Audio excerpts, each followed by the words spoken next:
mensaje de hoy trata sobre la importancia de predicar el Evangelio a nosotros mismos cada día. El Evangelio no es solo una buena noticia para los que aún no creen, sino también para nosotros, los creyentes, porque nos recuerda que Cristo murió por nuestros pecados y resucitó para darnos vida eterna. Este mensaje nos enseña a depender completamente de Dios, reconociendo nuestra necesidad de su gracia en cada aspecto de nuestra vida. Además, el Evangelio nos guía a vivir una vida santa, marcada por la humildad y el reconocimiento de que no podemos vivir conforme a su voluntad por nuestras propias fuerzas. Predicarnos el Evangelio nos da esperanza, fortaleza y dirección para enfrentar los desafíos diarios. Este es un llamado a recordar, una y otra vez, que nuestra identidad y propósito están anclados en Cristo y su obra redentora. Mi invitación es que vivamos el Evangelio con pasión y lo reflejemos en cada área de nuestras vidas. Pastor Miguel Núñez, su mensaje sobre predicar el Evangelio a nosotros mismos fue profundamente impactante. La manera en que explicó cómo el Evangelio no solo transforma vidas, sino que nos sostiene diariamente como creyentes, me llenó de esperanza y gratitud. Gracias por recordarnos la importancia de depender completamente de Dios y vivir con humildad. Que Dios siga usando su sabiduría para bendecir y edificar a tantos corazones. 1, 2. Buenas noches. Buenas noches. Ahora sí estamos. Que Dios bendiga a su pueblo en esta noche y que Él pueda bendecir, la palabra de Dios, porque para eso estamos aquí, para exponer su palabra. Cada uno de nosotros, comenzando conmigo, debiera tener primordialmente un deseo de tener un encuentro con Dios por medio de su palabra y por eso estamos. Pero en primer lugar quisiera saludar al pueblo de Guatemala, quisiera dar las gracias a los organizadores en la persona de Justin Burkholder, en la persona de Steven Morales, así como al ministerio Acts 29, igual que a la Coalición por el Evangelio en la persona de Jairo Nanún. Gracias por la organización, gracias por tener pasión por la palabra, por el pueblo de Dios y por el pueblo que todavía no conoce, por el pueblo que todavía no conoce a ese Dios, pero que nosotros quisiéramos que llegaran a conocerlo. De manera que gracias, y para mí es un honor, es un privilegio, es un gozo real, no es un cliché poder decir que es un gozo poder compartir con estos hombres y ahora con ustedes la palabra del Señor. Y antes vamos a presentarnos delante del Dios que nosotros queremos exponer y glorificar en esta noche. Padre, nosotros estamos a punto de abrir tu palabra y comenzar a trillar sobre terreno santo. Y eso no es poca cosa, el abrir una palabra infalible, inerrante, santa, que ha venido de ti, y publicarla y proclamarla a través de labios falibles. Una vez más, yo confieso mi insuficiencia, mi incapacidad para manejar algo tan sagrado como lo que tu palabra es, pero te doy gracias en Cristo Jesús, que por sus méritos tú has condescendido y por tu gracia tú nos permites unirnos a ti, por así decirlo, en tu obra redentora y poder hablar acerca de ti. Para eso estamos aquí esta noche. No se trata de nosotros, no se trata del predicador, no se trata de el nombre que él pudiera tener y ser conocido por él. Se trata únicamente de hacer tu nombre famoso sobre toda la tierra. Ayuda a tu siervo en esta noche para tales fines. En Cristo Jesús. Amén. Amén. Bueno, se me ha pedido que hable acerca de cómo predicarte el Evangelio a ti mismo, y para hacer tal cosa, Justin me envió algo que yo aprecié enormemente, y es una guía de cómo los organizadores estaban pensando. Y una de las cosas que me explicaron en dicha descripción es que debía definir lo que el Evangelio es y cómo ese Evangelio es para toda la vida. Si nosotros no entendemos lo que Cristo ha hecho por nosotros, probablemente tengamos mucha dificultad en responder a lo que Él ya hizo. Y nosotros llamamos a esas cosas que Dios hizo de antemano verdades indicativas, para que luego que nosotros veamos estos verbos en imperativos que me mandan a obedecer, yo pueda entender que lo que Dios ha hecho es el motivador número uno para yo responder por la misma gracia que me alcanzó para poder obedecer. Y que nosotros podamos ver que ese evangelio no es simplemente para el incrédulo, no es simplemente para el que comienza a gatear, diríamos, a dar los primeros pasos en la vida cristiana, sino que el evangelio es para creyentes maduros por igual hasta que Él entre en gloria, y ver de qué manera pudiéramos ilustrar alguna de esas cosas. De manera que, Justin, gracias por enviarnos el programa. Siempre es altamente beneficioso para el expositor saber cómo los organizadores que conocen la audiencia, conocen la región, están pensando. De manera que una vez más me siento sumamente agradecido.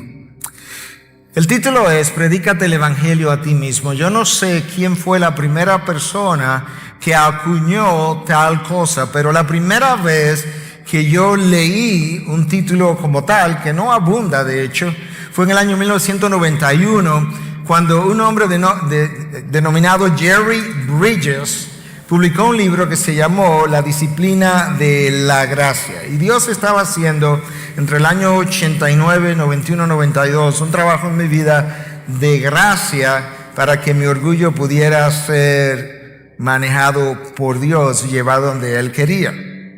En esa ocasión a mí me pareció, y creo que para algunos pudiera el título parecer de esa manera también, como curioso. Me pareció provocativo, me pareció quizás un tanto confuso, pero prontamente yo pude ver de qué se trataba. Raramente tú escuchas un autor o tú lees de un autor o escuchas a un predicador hablar de esto, pero Dios me permitió leer el capítulo 3 de ese libro al cual yo aludí, que tenía por título justamente eso: Preach the Gospel to Yourself. Predícate el Evangelio a ti mismo. Yo no sé cuántos de ustedes están familiarizados con la vida de Jerry Bridges. Él murió el año pasado, en el año 2016. Y un año antes de su muerte, nosotros tuvimos la oportunidad de almorzar con él en nuestras oficinas. Y él nos explicó un poco acerca de su vida. Cuando él murió, el mismo día de su muerte, el 6 de marzo del año pasado, la Coalición por el Evangelio, The Gospel Coalition, publicó un artículo acerca de su vida, porque consideró importante que mucha gente lo conociera, y fue escrito por Justin Taylor. En ese artículo se hablaba de su última obra, Dios me tomó de la mano, una historia de la providencia inusual de Dios. Y posteriormente a su muerte, The Navigators, que es la casa publicadora, publicó su último libro, La bendición de la humildad. La razón por la que yo menciono esto de manera de introducción es porque Justin Taylor en ese artículo resume 7 cosas que Bridges dice en uno de sus últimos libros que él aprendió en 60 años de caminar con el Señor. Yo no voy a leer las 7, pero yo voy a hacer mención de 3 que son importantes para mi tópico en esta noche. La primera que voy a mencionar es la siguiente: la búsqueda de la santidad y del carácter piadoso no es un esfuerzo propio, pero tampoco es dejar simplemente que Cristo viva su vida a través de mí. En ese almuerzo que nosotros tuvimos, Bridges nos explicó cómo él había llegado al entendimiento de que la santificación no es por esfuerzo humano. Él comenzó ahí y luego se fue al otro extremo y comenzó a pensar que simplemente tenía que dejar que Cristo viviera su vida a través de él, y finalmente entendió que no, que las cosas no eran ni en un extremo ni en el otro, y que por tanto por algo escribe el apóstol Pablo a los Filipenses en 2:12 y dice lo siguiente: ocupaos de vuestra salvación con temor y temblor. Por tanto, dice el apóstol Pablo a los Corintios en su primera carta, en 9:27, sino que golpeo mi cuerpo y lo hago mi esclavo, no sea que habiendo predicado a otros yo mismo sea descalificado. Sin lugar a dudas, el apóstol Pablo entendía la gracia santificadora de Dios, pero entendía que en ese proceso él tenía un rol que jugar. Lo segundo que Bridges dice, que fue mencionado en este artículo de Justin Taylor es que la unión representativa de Cristo con el creyente significa que todo lo que Cristo hizo durante su vida de obediencia y durante su muerte por nuestros pecados es acreditado a nosotros, y nosotros ya estamos entrando en materia. Todo esto tiene que ver con lo que yo tengo que decir esta noche. Y la tercera es el siguiente: el Evangelio no es simplemente para incrédulos, para que puedan llegar hasta Cristo, sino que es para toda la vida. Bridges explicó, como yo mencionaba, que él comenzó de una manera, se fue al otro extremo y entendió otra cosa posteriormente. Y él hablaba entonces que nosotros necesitamos una dependencia del Espíritu de Dios para vivir la vida que yo no puedo vivir. Una responsabilidad dependiente de Dios. Esa fue una frase que yo creo que él acuñó. Y en segundo lugar, que mi esfuerzo humano, yo necesito mi esfuerzo humano para hacer uso de todos los medios de gracia que Dios ha puesto a disposición de su pueblo para dicha santificación. Yo menciono todo eso porque mi experiencia mientras vivía en Estados Unidos en la década del 80 y 90 me quedaba muchas veces con un sabor amargo de cómo con tanta frecuencia cristianos condenaban a otros cristianos, hasta el punto que le pedí a uno de mis coancianos que pudiéramos desayunar un día, y le decía, él está vivo todavía, un hombre mayor que yo, pero ya de cierta edad, decía: Andy, a mí me preocupa que nadie pasa nuestro Sanedrín cuando comenzamos a examinar sus vidas. Pero por otro lado, me ha cargado en los últimos años de sobremanera como al nosotros hacer énfasis sobre la gracia, que teníamos que hacerla, muchos han abaratado la gracia hasta el punto que han abusado de esa gracia.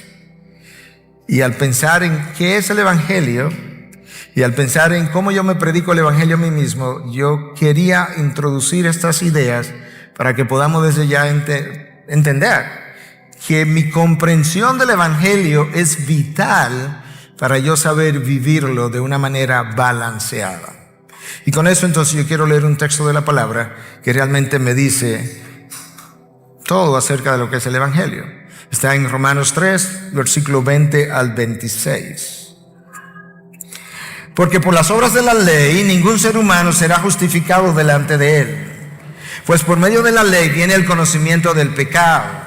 Pero ahora, subráyese ahora, aparte de la ley, la justicia de Dios ha sido manifestada, atestiguada por la ley y los profetas. Es decir, la justicia de Dios por medio de la fe en Jesucristo para todos los que creen, porque no hay distinción.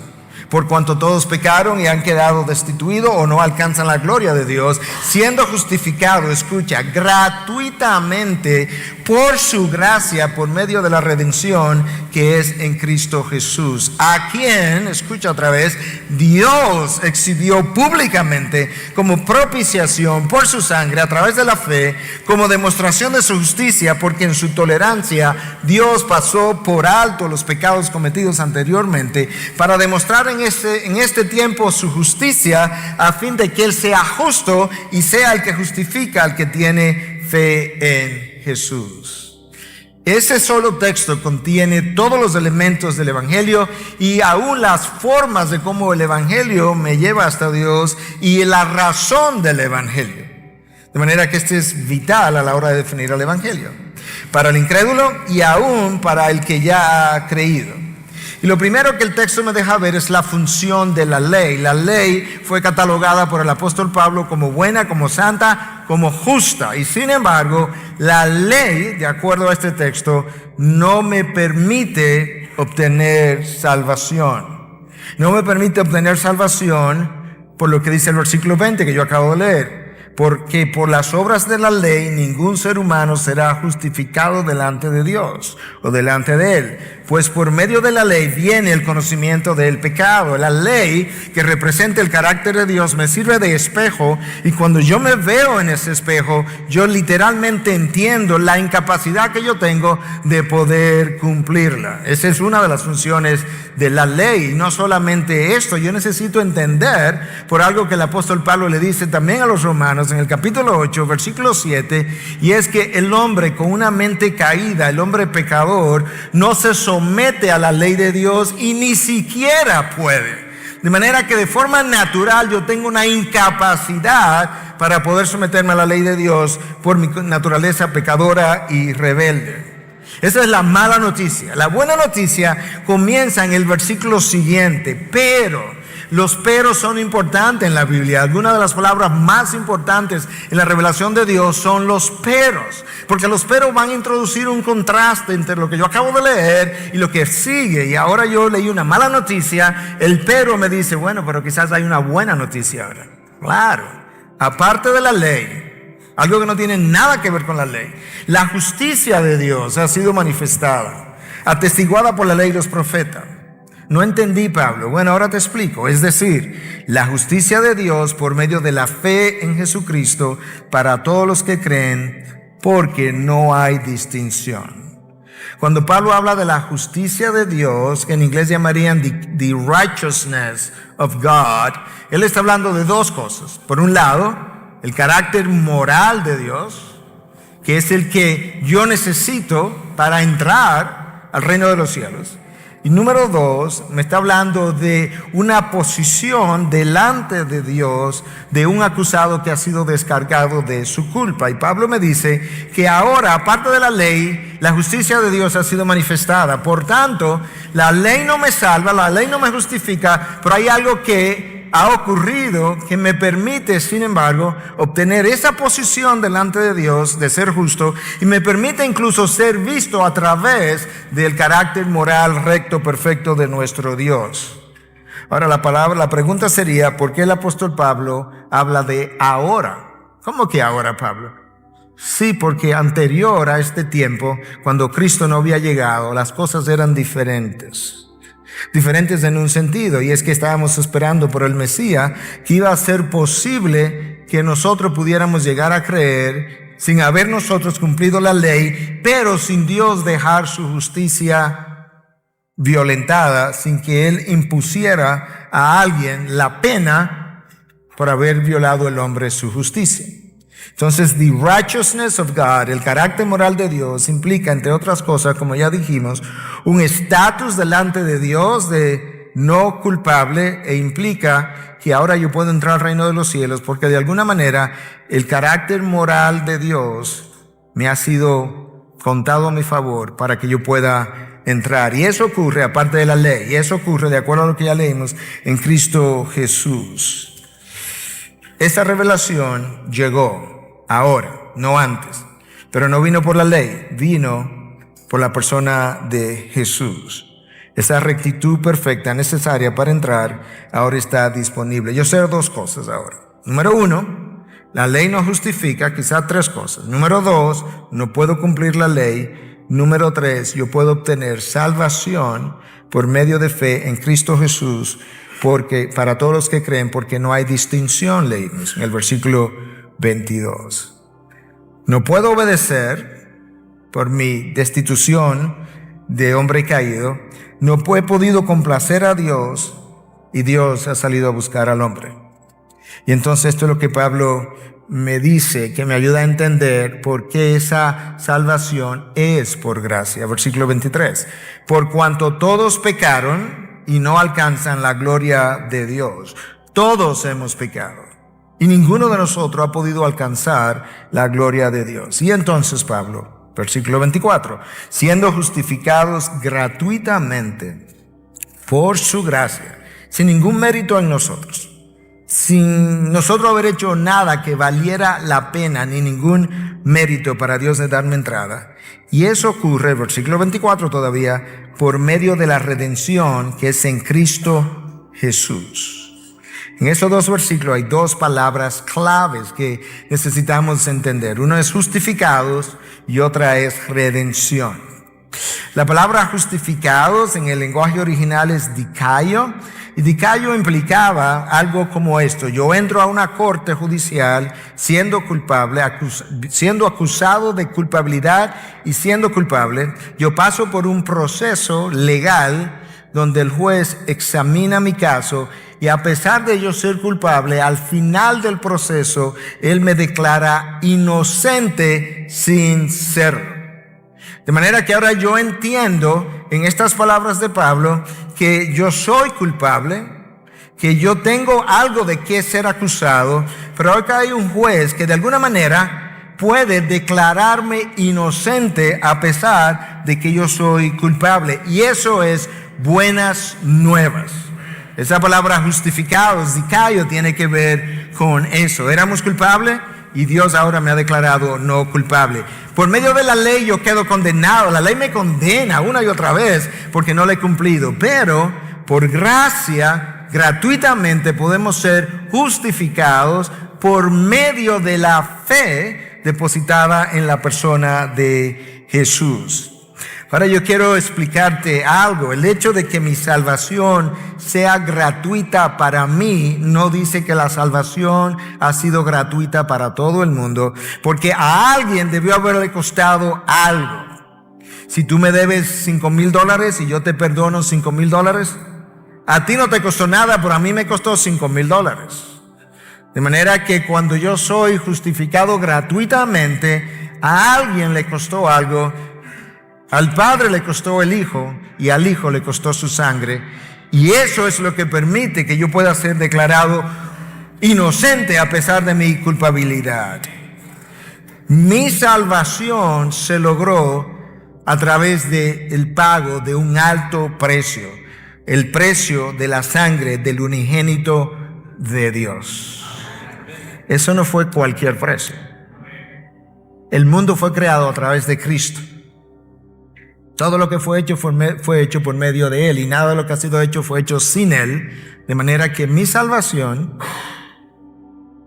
costó el precio de la vida del Creador del universo.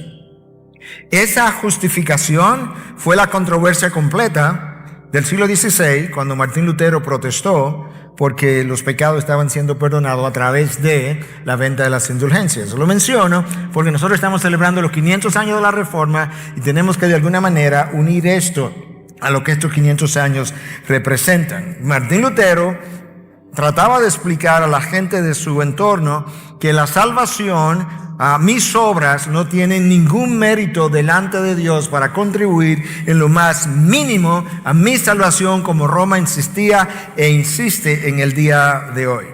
Nuestras obras son finitas y están manchadas de pecado, contaminadas por el pecado, son insuficientes. En primer lugar, si son juzgadas por Dios, no pasan el escrutinio de su justicia. Pero en segundo lugar, si mis obras contribuyeran en algo, yo estoy diciendo con eso que la obra de Cristo durante su vida y en la cruz y luego en su resurrección fue completamente insuficiente, de tal manera que yo tengo que contribuir a la insuficiencia, y eso es una burla hacia el sacrificio de Cristo.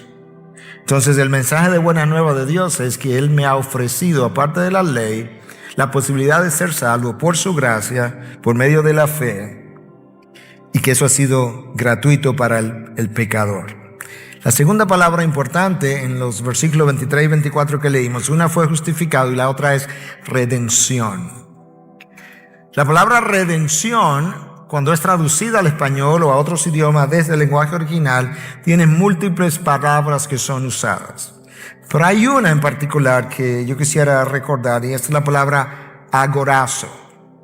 Agora era el lugar, el mercado de esclavos, donde tú comprabas algo. Y agorazo implicaba el ser liberado de alguien bajo el cual tú estabas esclavizado. Alguien tenía dominio sobre ti. Entonces, en el pasado tú podrías al mercado de esclavo, comprar un esclavo, llevártelo para tu casa, ponerlo a trabajar, y el día que tú no quisieras continuar con él, podías llevarlo al mercado de esclavo otra vez y venderlo. Esa era la palabra agorazo. Y Pablo dice en este texto que nosotros fuimos, permítame hacer una transliteración, agorazados. Fuimos liberados de la esclavitud del pecado en la cual yo me encontraba.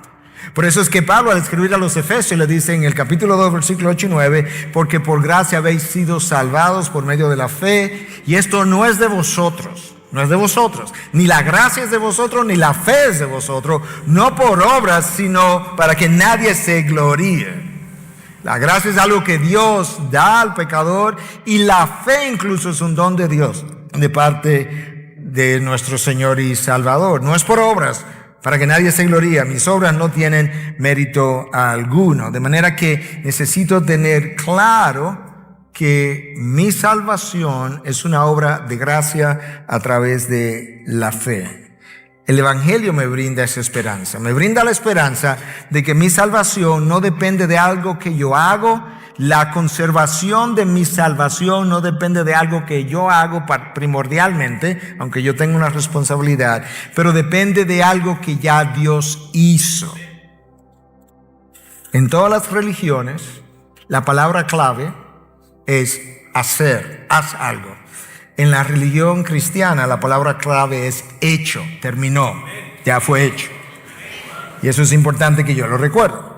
Entonces, de la misma manera que el pecado entró al mundo y afectó a todo el mundo, de esa misma manera, Pablo dice que la salvación es para hombres y mujeres en los 5 continentes, porque él usa una frase con relación a la salvación y dice, porque no hay distinción. En el cielo, alrededor del trono, habrá gente de toda lengua, tribu, nación, pueblo. Y entonces ahora yo entiendo que es cierto que no hay distinción cuando tiene que ver con el pecado que afectó a la humanidad. Todos fuimos afectados, pero también no hay distinción a la hora de Dios ofrecer la salvación en los 5 continentes a hombres de todo pueblo, tribu, nación y lengua. Y eso es importante. Entonces ahora yo voy entendiendo mejor el Evangelio, lo que es, lo que costó, lo que significó. Ahora escucha una parte que mucha gente no entiende. Versículos 25 y 26. A quien Dios, refiriéndose a Cristo, exhibió públicamente, ahí en esa cruz, Dios lo hizo, como propiciación por su sangre a través de la fe, como demostración de su justicia, porque en su tolerancia Dios pasó por alto los pecados de los hombres cometidos anteriormente, para demostrar en este tiempo que Él es justo y a la vez Él es quien justifica al hombre que tiene fe en Cristo Jesús. Déjame explicar una palabrita clave ahí también. Número 1, propiciación. Cristo fue exhibido por el Pablo públicamente como propiciación. Esa es una palabra que viene del mundo pagano, literalmente, donde los hombres entendían que habían hecho algo malo y entonces sacrificaban animales a los dioses y ofrecían estos animales para aplacar la ira de uno de esos dioses falsos. Cuando venía un huracán o algo similar o una plaga, ellos entendían que todo eso era parte de la ira de un dios y había que aplacarla. La palabra es importada y Cristo es nuestra propiciación, porque cuando Él derrama su sangre, Él aplaca la ira de Dios Padre. Dios estaba airado contra el pecado, dice la palabra, y entonces Él es nuestra propiciación de esta manera. Pero el texto me ayuda a entender, número 1, quien crucificó a Jesucristo en el último sentido de la palabra no fueron los romanos ni los judíos, fue Dios. Quien demandó que su justicia fuera reivindicada y su santidad pudiera ser también reivindicada, no fueron los romanos y los judíos, fue Dios, que tenía que hacer una de dos cosas: o enviar a toda la humanidad a una eternidad de condenación, y eso hubiese sido perfectamente justo, y ahí Él hubiese cumplido con su justicia, o Él visitaba su justicia sobre alguien que pudiera representar a la raza humana, y entonces ese alguien, cumplir en ese alguien su justicia, y al mismo Dios, a través de ese alguien, poder justificar a los que merecían ser castigados. ¿Me entendieron? Eso es lo que el texto dice, que Dios hizo eso, versículo 26, para demostrar ahora en este tiempo su justicia, que fue reivindicada, de manera que Él sea justo, porque será lo justo, y que Él sea el que justifica al que tiene fe en Jesús también. Ahora yo entiendo algo del Evangelio que no entendía. Cuando la gente habla o la gente te pregunta, ¿tú eres salvo? Muchas veces no entendemos de qué es que nos están preguntando que tú eres salvo, pero en el último sentido de la palabra, tú eres salvo de la ira de Dios. No es de Satanás que tú eres salvo.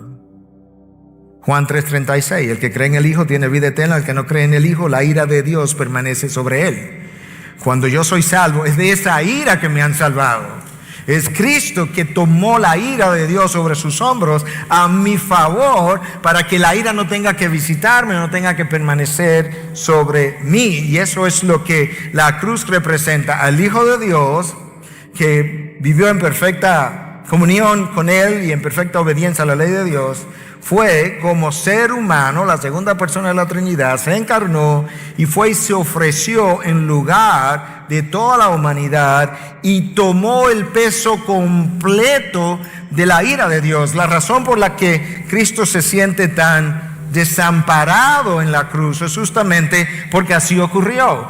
Es como si Cristo hubiese ido al infierno en esta tierra, donde el pecador va a sentir una ausencia absoluta de Dios, y Cristo hoy en la cruz, siendo el representante de nuestros pecados, en un momento dado siente el abandono del Padre, como lo sentiría yo en el infierno, y Él, en un grito de cierta desesperación, si quieres, dice: Dios mío, Elí, Elí, lema sabachthani, ¿por qué me has abandonado? Y hubo oscuridad por 3 horas sobre la tierra. El Padre visitando su ira sobre su Hijo. Los romanos y los judíos fueron la causa instrumental de la crucifixión. Desde los tiempos de Aristóteles se ha hablado de diferentes causas, y Aristóteles hablaba de la causa instrumental, la causa final y otras causas. Pero para resumirlo, la causa instrumental es el instrumento por medio del cual algo es llevado a cabo. Por ejemplo, si yo martillo un clavo, la causa instrumental del clavado es el martillo, pero la causa final del clavo en la pared soy yo. De esa misma manera, entonces, la causa instrumental de la cruz, los romanos y los judíos. La causa final de la cruz es Dios Padre, a quien Dios exhibió públicamente como propiciación por su sangre. Desde antes de la fundación del mundo, Cristo se había ofrecido como el Cordero inmolado. Pedro explica en el libro de los Hechos que en Jerusalén se reunieron los romanos, los judíos, Pilatos, Herodes, y ellos formaron una intriga contra tu siervo, tu santo siervo Jesús, para hacer todo cuanto había sido previamente determinado. Es Dios quien demanda que esto ocurra para satisfacer su justicia. Ahora que tú entiendes el Evangelio, ¿qué es el Evangelio? Pues justamente es ese mensaje de buenas nuevas de parte de Dios para una humanidad que había quedado condenada bajo el pecado, y que ahora Dios, amando tanto al mundo, no quiso dejar bajo condenación, sino que envió a su Hijo como propiciación por nuestros pecados, de manera que por gracia y sin ninguna contribución de nuestras obras, Él pudiera salvar a hombres por medio de la fe puesta en la obra meritoria de Cristo Jesús, no por obras, para que nadie se gloríe. Y que entonces, por medio de ese Cristo que pagó en la cruz en mi lugar y que resucitó de la muerte, conquistando el último enemigo, la muerte, yo pueda ser salvo. Si tú entiendes eso, si tú entiendes que merecía la condenación, si tú entiendes que ¿cómo es posible que el justo pague por el injusto? ¿Cómo es posible que el santo sea clavado por el pecador? ¿Cómo es posible que el juez termine en el lugar del acusado? ¿Cómo es posible que Dios termine en el lugar de la criatura? ¿Cómo es posible que el amo y rey del universo termine en el lugar del siervo? Si tú puedes entender eso, eso es todo lo que Dios ha hecho. Ahora, cuando Dios me pide que haga algo, yo debiera responder a esa demanda de Dios, a ese imperativo, con agradecimiento, porque entendí todo lo que Dios ha hecho a mi favor. ¿Cómo es que no voy a responder de esa manera a todo lo que Él hizo de antemano?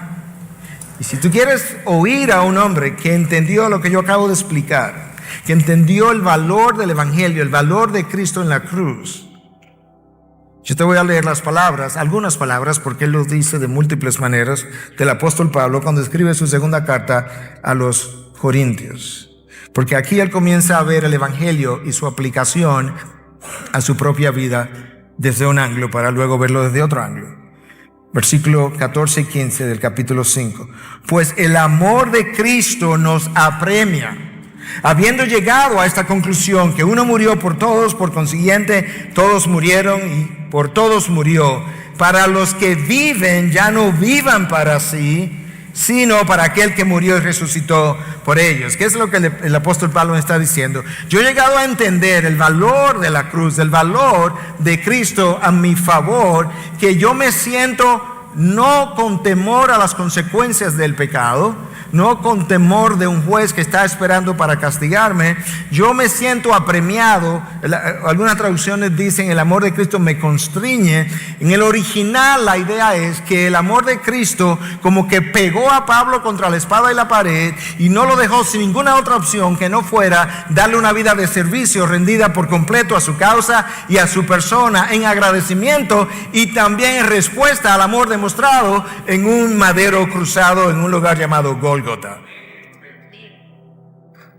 Ahora mi obediencia es completamente distinta. Pablo dice, no puedes vivir para ti, tienes que vivir para Él. Sí, pero me lo explica después que me dice que Él murió y uno murió por todos. Eso es lo que Cristo hizo, esto es lo que me toca hacer. Pero no es difícil hacerlo cuando entiendes todo lo que Él ha hecho previamente por ti.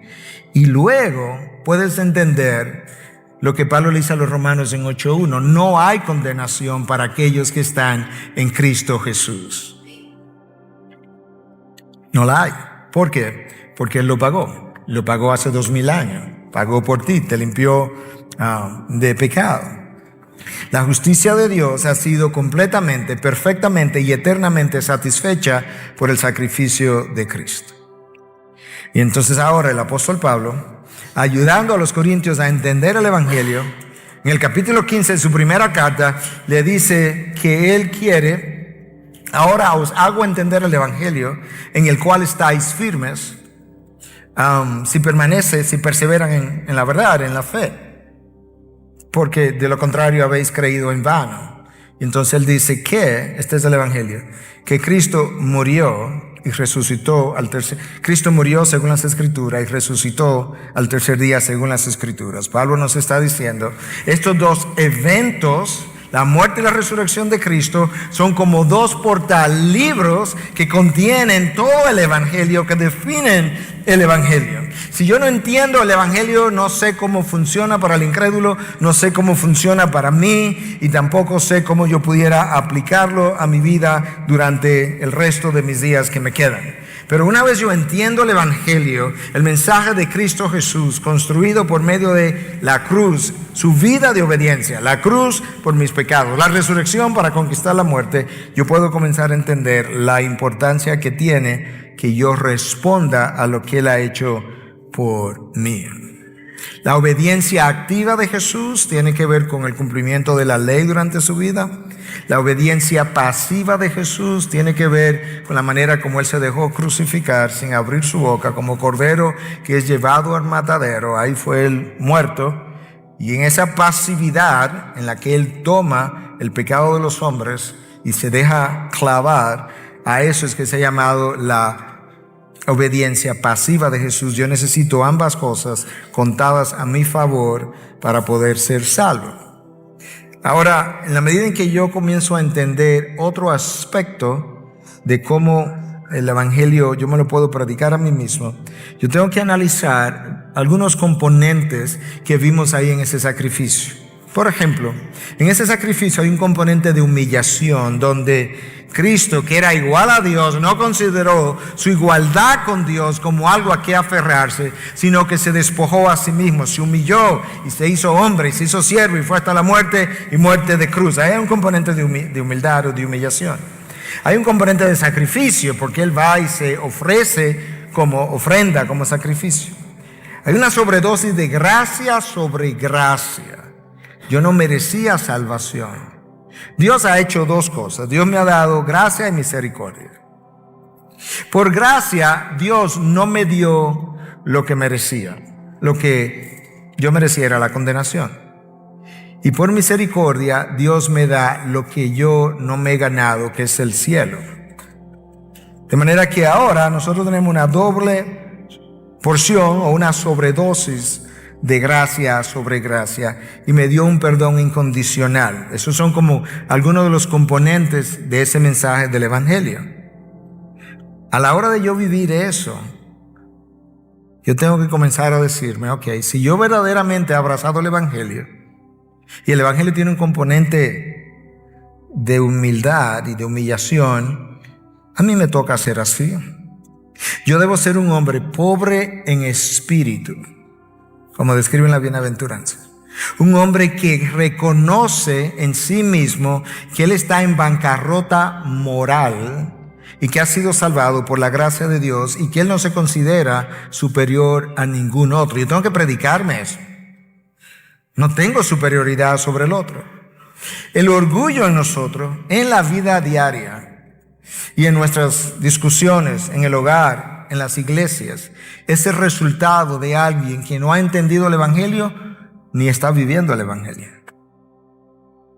Porque cuando yo me predico esas verdades del Evangelio, yo entiendo que tengo que vivir de otra manera. Una persona que ha sido impactada por el Evangelio es una persona que ha llorado por su pecado. Él ha llorado por su pecado y después de llorar por su pecado, él puede llorar por el pecado del otro. De manera que como Cristo lloró por el pecado de Jerusalén, a pesar de que el pecado de Jerusalén era contra él que se iba a cometer en unos días, de esa misma manera cuando alguien me ofende, en vez de yo quedarme ofendido y herido y resentido, yo más bien pudiera sentirme triste por la condición espiritual en que mi ofensor se encuentra, porque yo he sido impactado por el Evangelio, lo he abrazado, lo estoy viviendo, y yo recuerdo que Cristo lloró por pecadores. De hecho, en la cruz estaba diciendo, Padre, perdónalos porque no saben lo que hacen, cuando nadie le estaba pidiendo perdón.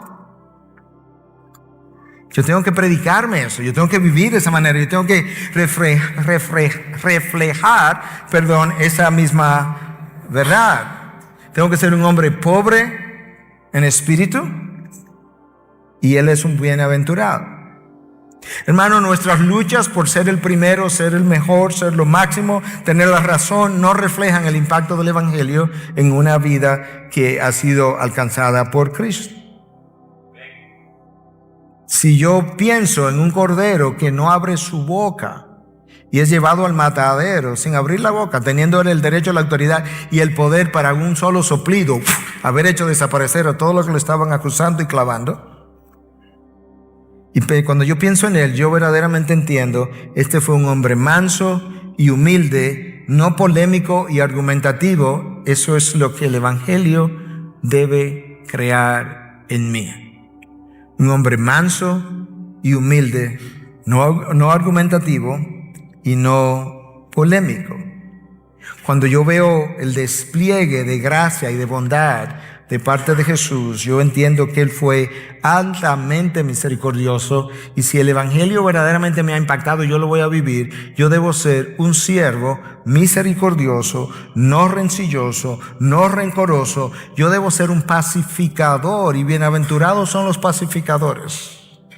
El texto de la palabra nos dice, bienaventurados los que ganan sus pleitos, bienaventurados los que tienen la razón, bienaventurados los apologistas que tienen todas las respuestas. No, bienaventurados los mansos, bienaventurados los pacificadores, bienaventurados los pobres en espíritu, bienaventurado es dicho hombre. El Evangelio funciona para el incrédulo de la misma manera que funciona para el creyente. Cuando expusimos lo que es el Evangelio, hablamos de la gracia de Dios, yo la sigo necesitando, hablamos de la convicción y arrepentimiento de pecado de parte del pecador, hablamos del perdón de Dios que es otorgado por medio del sacrificio de Cristo en la cruz, hablamos de una confianza que estaba en Cristo y no en el hombre, y hablamos de una no confianza en ninguna de nuestras obras.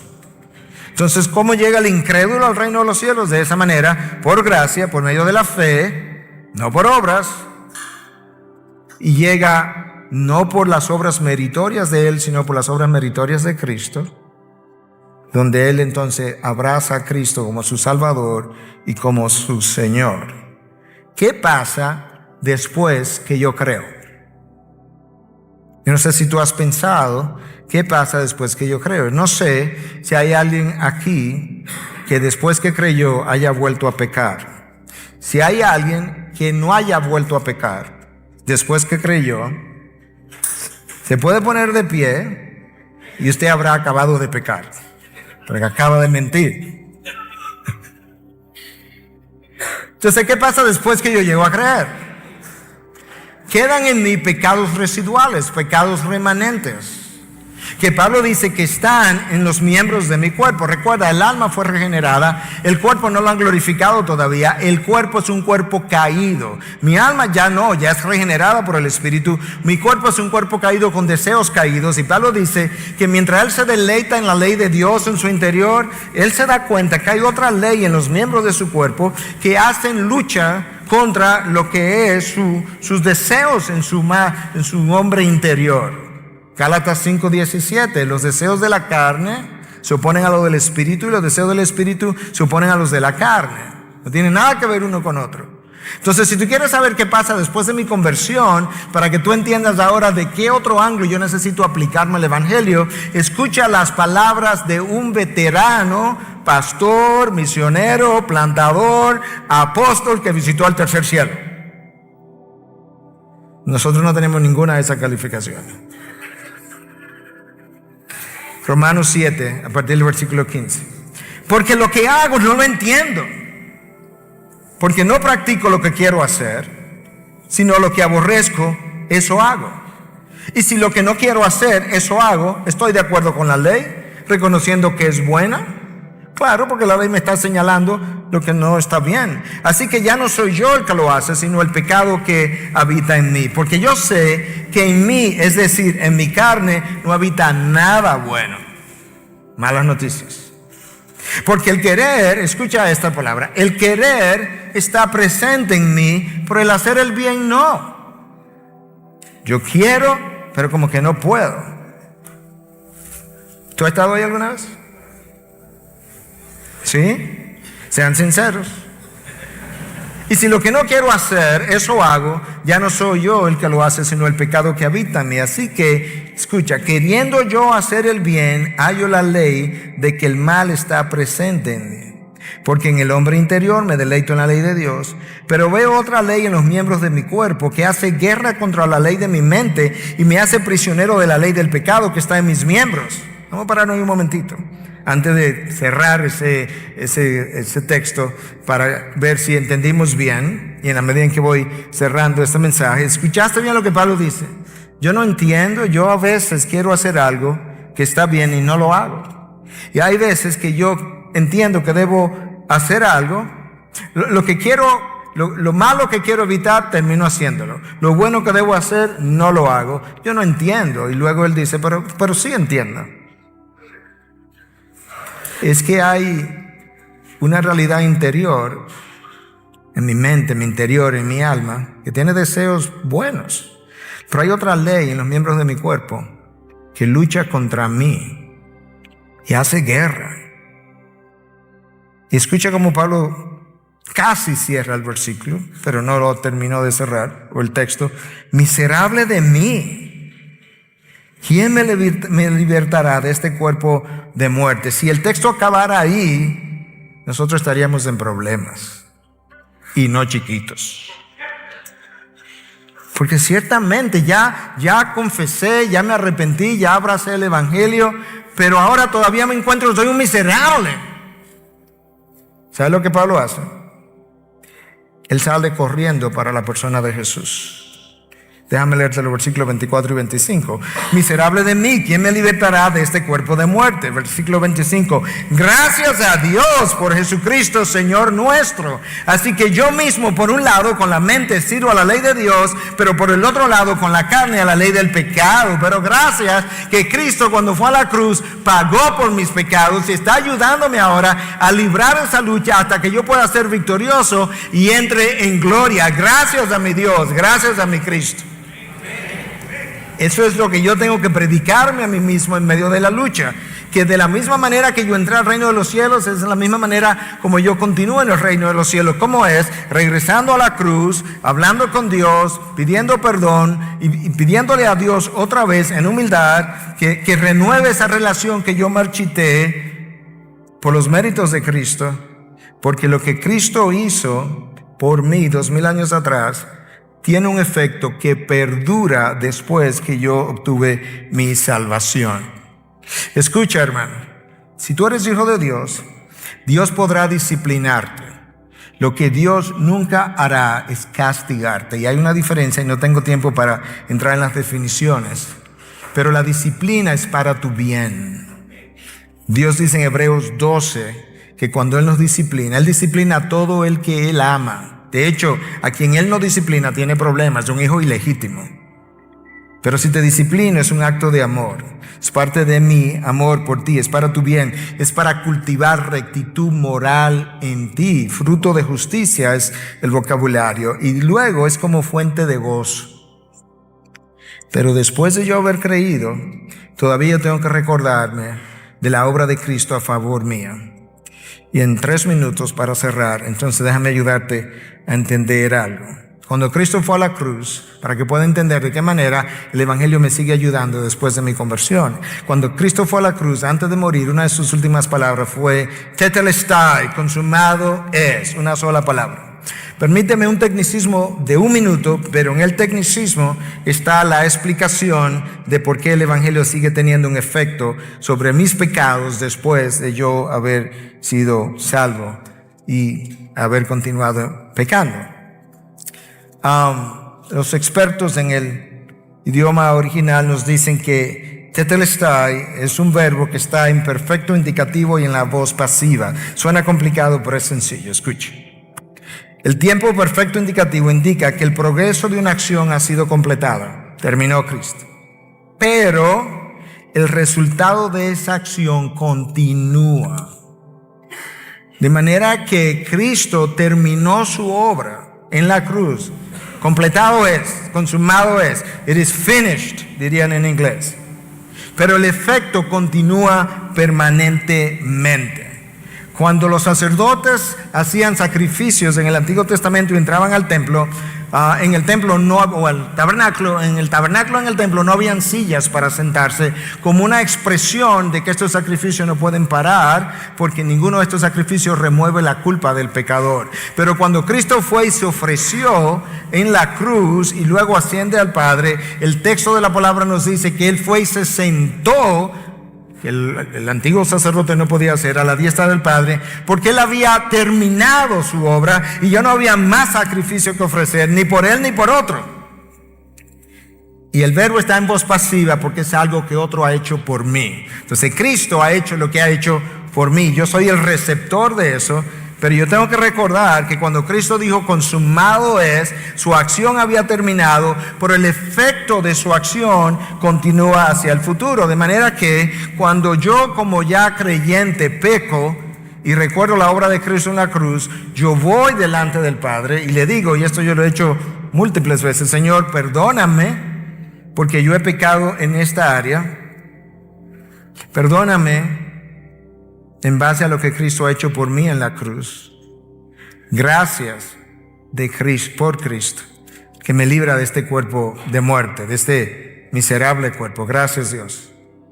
Yo también creo tu palabra, y tú dices en tu palabra que tú eres fiel y justo para perdonar nuestros pecados cuando lo confesamos. Yo estoy aquí confesándolo. Yo creo que tú me estás perdonando. Gracias por perdonarme, pero también sé que lo estás haciendo todavía en base al mismo sacrificio que Cristo hizo. No hay penitencias, no hay trabajo, no tengo que caminar de rodillas, no tengo que hacer ninguna obra. La obra ya está terminada. Lo único que necesito hacer es humillarme delante de ti, y aquí yo estoy en humildad pidiendo tu perdón y recibiendo tu perdón. Gracias, Dios. Y yo me paro de su presencia completamente descargado y liviano a volver a vivir la vida cristiana que Cristo compró por mí.